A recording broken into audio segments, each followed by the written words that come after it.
శ్రీ విద్య అంటే ఏమిటి? నిరాకారుడు, నిర్గుణ స్వరూపుడు పరబ్రహ్మ.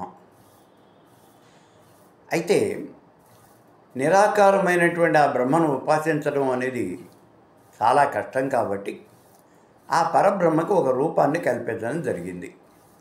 అది కూడా మన యొక్క కోరికలు తీరటానికి అనుగుణంగా పరమేశ్వర స్వరూపానికి ఒక రూపాన్ని కల్పించారు.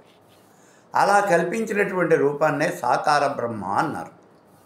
ఈ సాకార బ్రహ్మ రెండు రకాలుగా ఉంటుంది.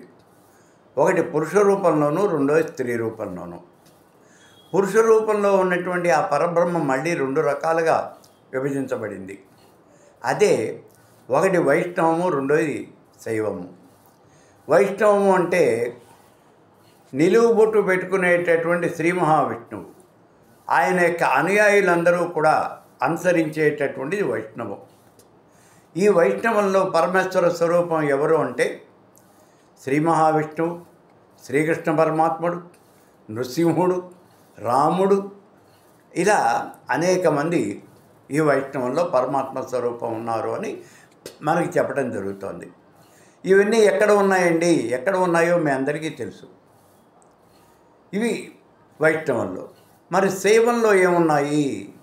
శైవంలో గణపతి, అలాగే దక్షిణామూర్తి, మూడోవాడు శివుడు.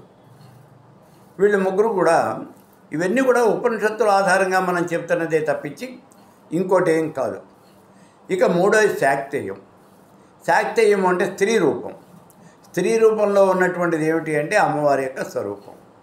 ఈవిడనే మనం మహాత్రిపుర సుందరి, లలితా త్రిపుర సుందరి అని ఇట్లా పిలుస్తూ ఉంటాం. ఇది కూడా మళ్ళీ కొన్ని రకాలుగా ఉన్నది. దీంట్లో ఏమిటి అంటే మహాసరస్వతే పరమేశ్వరి స్వరూపము అని కొంతమంది, మహాలక్ష్మి పరమేశ్వరి స్వరూపము అని కొంతమంది, కాదు మహాత్రిపుర సుందరి పరమేశ్వరి స్వరూపము అని కొంతమంది, ఇలా అమ్మవారిని అర్చన చేయటం అనేది జరుగుతూ ఉంటుంది. సీతోపనిషత్తు ఉంది, అందులో సీతాదేవే పరమేశ్వరి స్వరూపము అని ఉంటుంది. ఇప్పుడు మనం చెబుతూ ఉన్నవన్నీ కూడా ఉపనిషత్తుల ఆధారంగా చెప్తున్నవి. అయితే ఇక్కడ శ్రీ విద్య అంటే ఏమిటి? ఆ మహాత్రిపుర సుందరికి అర్చనా విధానం. మోక్షాన్ని ప్రసాదించగలిగినటువంటిది అంటే ఇక్కడ సాకార బ్రహ్మ కాబట్టి ముక్తిని ప్రసాదించగలిగినటువంటిది పరమేశ్వరి అన్నాం.